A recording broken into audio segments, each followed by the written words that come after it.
An Sinha institute of social studies के परिसर में अपाला फाउंडेशन के द्वारा युवा सशक्तिकरण संगोष्ठी का आयोजन किया गया।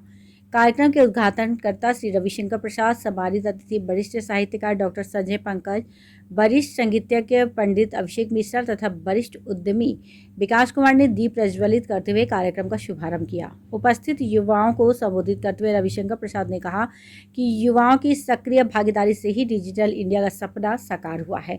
तकनीक एवं उद्यमिता के कई नए रास्ते साकार हुए। बिहार सरकार के पंचायती राज मंत्री सम्राट चौधरी ने कहा कि आदर्श पंचायत के संकल्प को साकार करने में युवाओं को आगे आना होगा। अब शहरीकरण नहीं, अपितु भारत के सर्वांगीण विकास के लिए गांवों को सशक्त बनाने की आवश्यकता है।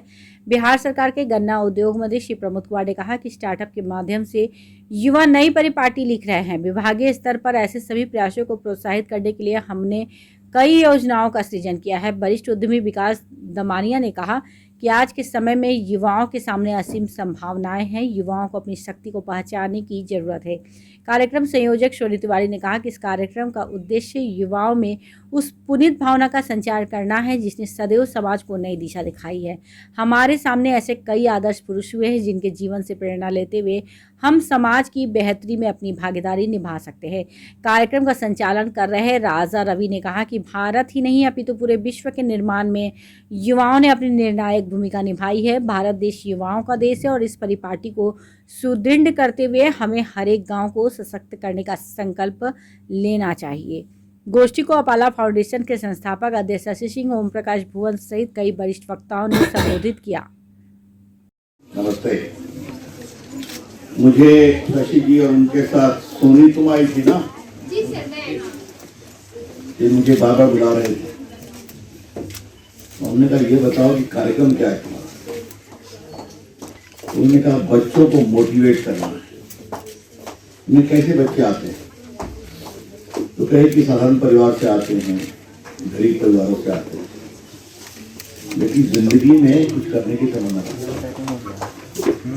हमने कहा तब मैं आऊंगा। आप लोगों ने फोटो खींच लिया, तो मैं बच्चों से बात करूं तब ना। हाँ, धन्यवाद। चलिए थोड़ा साइड हो जाइए आप लोग।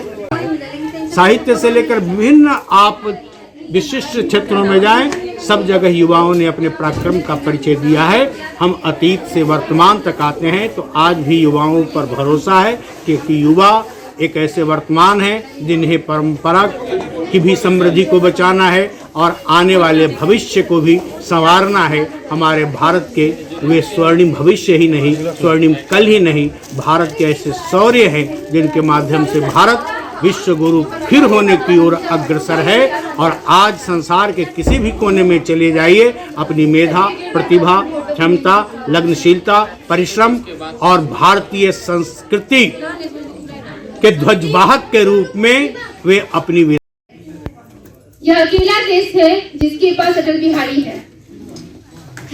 हाँ नहीं, क्योंकि युग पुरुषों के बारे में कभी भूतकाल में बात नहीं करते। अटल जी अपना परिचय कुछ यूं दिया करते थे, हिंदू तन मन हिंदू जीवन, रग रग हिंदू मेरा